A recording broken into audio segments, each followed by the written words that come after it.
எல்லோருக்கும் வணக்கம். நான் உங்கள் டாக்டர் பிள்ளை. தலைப்பை பார்த்துருப்பீங்க இல்லையா? ரேஷன் கடையில் வாங்கக்கூடிய இந்த பாமாயில்னு சொல்லக்கூடிய எண்ணெய் நல்லதா கெட்டதா? இதில் நம்ம சமைச்சு சாப்பிட்றதுனால உடம்புக்கு ஆரோக்கியம் வருமா, இல்லைனா கெடுதல் தான் வருமா? இதை பற்றி பல்வேறு விஷயங்களை நம்ம சூப்பராக பார்க்க போகிறோம். அதுக்கு முன்னாடி நம்ம சேனலை சப்ஸ்கிரைப் பண்ணாதவங்க பண்ணிக்கோங்க. வழக்கம் போல் ஒரு லைக்கை தட்டி விடுங்க. உங்கள் தெரிஞ்ச ஃப்ரெண்ட்ஸு, ஃபேமிலி மெம்பர் எல்லாருக்குமே ஷேர் பண்ணி விடுங்க. வாங்க விஷயத்துக்கு போயிடலாம். பொதுவான ஒரு கருத்து என்னென்னா, ரேஷன் கடையில் வாங்குகிற பொருள்லாம் என்ன நல்லாவாக இருக்க போகுது? கவர்மெண்ட் நம்மளுக்கு ரொம்ப குறைஞ்ச விலையில் தருது. இதெல்லாம் மலிவான விலையில் கிடைக்கக்கூடிய பொருள் தரமாக இருக்குமா அப்படின்னு ஒரு பொதுவான எண்ணம் மக்கள்கிட்ட இருந்துட்டு தாங்க இருக்குது. அதனால் இந்த கடைகளில் போயிட்டு, சூப்பர் மார்க்கெட்டில் போயிட்டு நிறைய பணம் செலவு பண்ணி வாங்கக்கூடிய பொருள் ரொம்ப தரமானது அப்படின்னு பரவலாக ஒரு கருத்து இருக்க தான் செய்யுது. இன்றைக்கி ஒரு மருத்துவராக இந்த சந்தேகத்தை தீர்க்க தான் நான் உங்கள்கிட்ட வந்திருக்கேன். நம்ம ஊரில் பார்த்திங்கன்னா கடலெண்ணெய், தேங்காய், நல்லெண்ணெய் காலங்காலமாக யூஸ் பண்ணிட்டு வரோம் இல்லையா? ஆனால் முதல்ல ஆப்பிரிக்காவில் ஒரு ஸ்டார்ட் பண்ண ஒரு ஆயில் தான் அந்த பாம் ஆயில். அதாவது பாம் ட்ரீ அப்படின்னு நம்ம சொல்லுவோம். நம்ம பனைமரங்கள் இருக்கு இல்லையா, அதில் ஒரு வகை எண்ணெய் பனைமரம், இல்லைனா செம்பனை அப்படின்னு சொல்லுவாங்க. இதோட அந்த பழம் இருக்கு இல்லையா, அது பார்க்குறதுக்கு பேரிச்சம்பழம் மாதிரியே தான் சின்னதாக இருக்கும். அதிலிருந்து தயாரிக்கக்கூடிய இந்த ஆயில் பேர் தான் பாம் ஆயில்னு சொல்லுவோம். இயற்கையான ஒரு தாவர எண்ணெய் தான் இந்த palm oil. Malaysia, Singapore, Indonesia, Thailand இந்த மாதிரி நாடுகளில் தான் தயாரிக்கிறாங்க. தமிழ்நாட்டில் ரேஷன் கடைகளில் அந்த பாம் ஆயில் தான் கொடுக்குறாங்க. உங்களுக்கு ஒரு சந்தேகம் வரலாம், என்ன டாக்டர் எத்தனையோ ஆயில் இருக்குது, அதுலேயும் நல்லெண்ணெய் இருக்குது, கடலெண்ணெய் இருக்குது, நம்ம ஊர் ஆயில், இதை விட்டுட்டு ஏன் பாம் ஆயில் கொடுக்குறாங்க? உண்மையில் அது நல்ல விஷயம் தானா? இல்லையா? அந்த சந்தேகம் எல்லாருக்கும் வரதானே செய்யும்.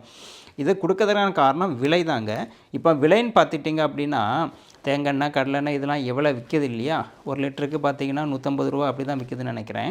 ஆனால் இந்த பாம் ஆயில் பார்த்திங்கன்னா நம்மளுக்கு ரேஷன் கடையில் ஒரு 25 ரூபாய்க்கு நம்மளுக்கு கிடைக்குது. அதுலேயும் நம்ம வெளிநாட்டிலேருந்து இம்போர்ட் பண்ணி நம்மளுக்கு தராங்க. தேங்காவாகட்டும், எள்ளாகட்டும், கடலையாகட்டும், இதிலேருந்து கிடைக்கக்கூடிய எண்ணெயை விட 4 மடங்கு அதிகம் இந்த பனையிலேருந்து கிடைக்கக்கூடிய இந்த பாம் ஆயில் நம்மளுக்கு வருது. அப்போது இந்த எண்ணெயோட உற்பத்தி அதிகமாக இருக்கும்போது எப்போவுமே உங்களுக்கு விலை மலிவாக தான் இருக்கும் இல்லையா? இந்த பாம் ஆயில் பார்த்திங்கன்னா பாமோலின் ஆயில் அப்படிங்கிற ஒரு ஃபார்மில் தான் நம்ம ரேஷன் கடையில் கிடைக்குதுங்க. ரீஃபைன் பண்ணி, அதாவது சுத்திகரித்து தான் நம்மளுக்கு ஏற்றுமதியாகி இங்கே வருது. எதுக்காக சுத்திகரிக்குன்னு பார்த்தீங்கன்னா, அப்போ தான் பல நாட்கள் கெடாமல் இருக்கும். அந்த ஒரு காரணத்துக்காக மட்டும்தான். எந்த எண்ணெயாக இருந்தாலும் சரி தான், ஆலிவ் ஆயிலாக இருந்தாலும், தேங்காய் இருந்தாலும், நல்லெண்ணெயாக இருந்தாலும், இந்த பாமாயிலாக இருந்தாலும் சுத்திகரிக்கப்படும் போது கொஞ்சம் அதோட சத்துக்கள் குறைய தான் செய்யும். அது இல்லாமல் அந்த ப்ராசஸுக்காக கொஞ்சம் கெமிக்கல் சேர்க்கும்போது கொஞ்சம் பிரச்சனை வரதான் செய்யும். ஏன் நீங்கள் கடைகளில் வாங்குறீங்க இல்லையா, பெரிய பெரிய பிராண்டில் நல்லெண்ணெய், கடலெண்ணெய், இதுவும் மோசமானதான். ஏன்னு பார்த்தீங்கன்னா, அதை சுத்திகரிக்கிறதுக்கு உங்களுக்கு கெமிக்கல்லாம் சேர்க்க தான் செய்வாங்க. அப்போ எப்போவுமே செக்கில் ஆட்டின எண்ணெய் ஏன் யூஸ் பண்ண சொல்கிறோம் அப்படின்னா, அது அப்படியே நம்ம கண்ணு முன்னாடியே செக்கில் ஆட்டி எந்த கெமிக்கலும் சேர்க்காமல் சுத்திகரிக்கப்படாமல் அப்படியே டைரெக்டாக தராங்க.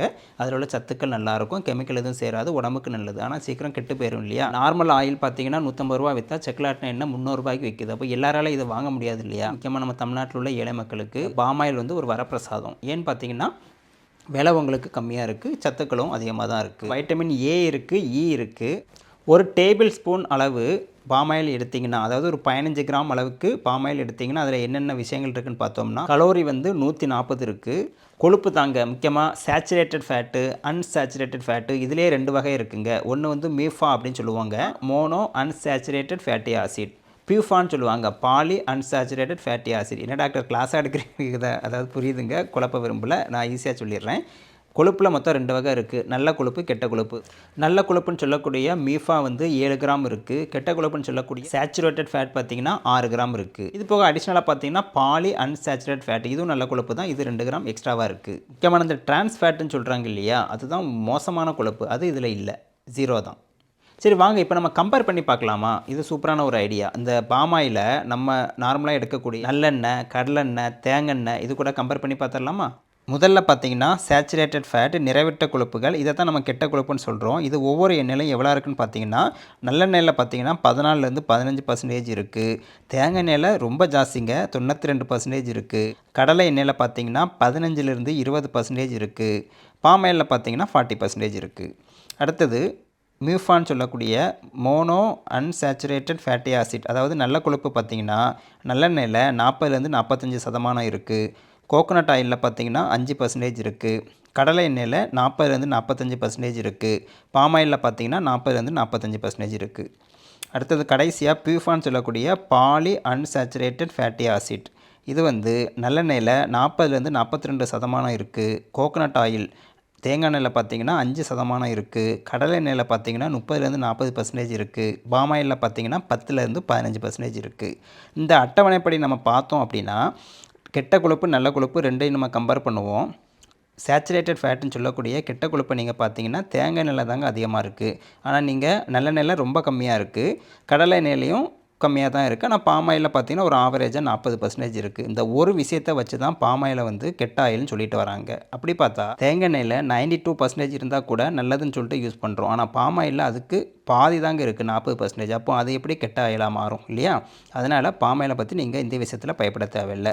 அதே நேரத்தில் நல்ல கொழுப்பு பாருங்கள், கோகனட் ஆயிலில் வெறும் 5% தாங்க இருக்குது. ஆனால் நல்லெண்ணெய், கடலெண்ணெய், பாம் ஆயில் இந்த மூணுலேயுமே பார்த்தீங்கன்னா 40லேருந்து 45% இருக்குது.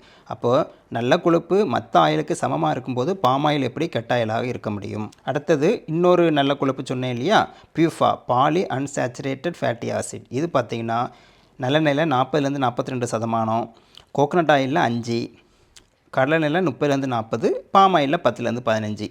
அப்போ இந்த இன்னொரு வகையான நல்ல கொழுப்பு பாம் ஆயிலில் கொஞ்சம் கம்மியாக இருக்குது, அவ்வளோதான். இந்த அட்டவணைப்படி நம்ம பார்த்தோம்னா நல்ல கொழுப்பு 40லேருந்து 45% இருக்குது. இது ரொம்ப ஒரு முக்கியமான விஷயம். கெட்ட கொழுப்பு பார்த்திங்கன்னா அதே அளவு இருக்குது. அப்போ இந்த கெட்ட கொழுப்பு வந்து 40% இருக்குதுன்னு சொல்லிட்டு இதை ஒதுக்கிற முடியாது. ஏன்னா நல்ல கொழுப்பும் அதே அளவில் இது இருக்குங்க. இன்னொரு வகையான நல்ல கொழுப்பும் இதில் இருக்க தான் செய்யுது. அப்போ ரெண்டும் சேர்ந்து மிக்ஸ் ஆகும்போது உங்களுக்கு நியூட்ரலாக பார்க்கும்போது இது ஒரு நல்ல வகையான ஆயில் தான். முக்கியமான விஷயம் என்ன தெரியுமா? பணங்காசு இருக்கக்கூடியவங்க செக்கில் ஆட்டின நல்லெண்ணெய், கடலெண்ணெய் வாங்கி யூஸ் பண்ணிட்டு போட்டோம். ஏன்னா அவங்களால அது முடியும். ஆனால் நம்ம நாட்டில் முக்கால்வாசி பேர் ஏழையாக தான் இருந்துகிட்ருக்காங்க. அவங்களுக்கு ஒரு வரப்பிரசாதமாக கவர்மெண்ட்டே கொடுக்கக்கூடிய ஒரு ஆயில் தான் அந்த பாம் ஆயில். இதில் கெட்ட விஷயங்கள் கொஞ்சம் இருந்தாலும் நல்ல விஷயங்களும் இருக்கத்தான் செய்யுது. இதனால் உயிருக்கு எந்த பாதிப்பும் வராது. அதனால் பார்த்திங்கன்னா கொஞ்சம் பணங்காசு இல்லாமல் வசதி குறைஞ்சவங்க கண்டிப்பாக இதை வாங்கி சாப்பிட்லாம். அதுக்கு அவங்க மட்டும் இல்லை, எல்லாருமே சாப்பிட்லாம். அது உங்கள் விருப்பத்தை பொறுத்தது. நம்ம நாட்டில் ஃபுட்டை கண்ட்ரோல் பண்ணக்கூடிய 2 அமைப்புகள் இருக்குங்க. ஒன்று பார்த்திங்கன்னா FSSAI, இன்னொன்று பார்த்திங்கன்னா IFBA. இந்த ரெண்டோட சான்றிதழ் பெற்ற ஆயில் தான் அந்த பாம் ஆயில். இப்போ நம்மளுக்கு கவர்மெண்ட்டே இந்த ஆயிலை தரும்போது கெட்டதாக இருந்தால் எப்படி தரும் இல்லையா? அந்த ஒரு காமன் சென்ஸே நமக்கு போதும். அதனால் இந்த பாம் ஆயில் சொல்லக்கூடியது இந்த நிறுவனங்களாலேயும் நம்மளுடைய கவர்மெண்டாலேயும் அங்கீகரிக்கப்பட்ட ஒரு விஷயந்தான். நம்ம நாட்டில் ஏதாவது தப்பு நடக்குது, இல்லைனா ஒன்றுமே சரியில்லை உணவு விஷயத்தில் அப்படின்னா உடனே கவர்மெண்ட் தான் ஆக்ஷன் எடுக்குது இல்லையா? அப்போ கவர்மெண்ட்டே தரக்கூடிய ஆயில் எப்படி கெட்ட ஆயிலாக இருக்க முடியும்? கடைசியாக என்ன டாக்டர் சொல்ல வரீங்க? நல்லதா கெட்டதா ஷார்ட்டாக சொல்லுங்கள் அப்படின்னு கேட்குறீங்களா? சொல்கிறேன். முதல்ல பார்த்திங்கன்னா மற்ற ஆயில் மாதிரி இந்த பாம் ஆயிலும் ஒரு நல்ல ஆயில் தான். எல்லா ஆயிலுமே நல்ல விஷயமும் இருக்குது, கெட்ட விஷயமும் இருக்குது. மிக்சடாக பார்க்கும்போது மற்றது மாதிரி தான் இதுவும்.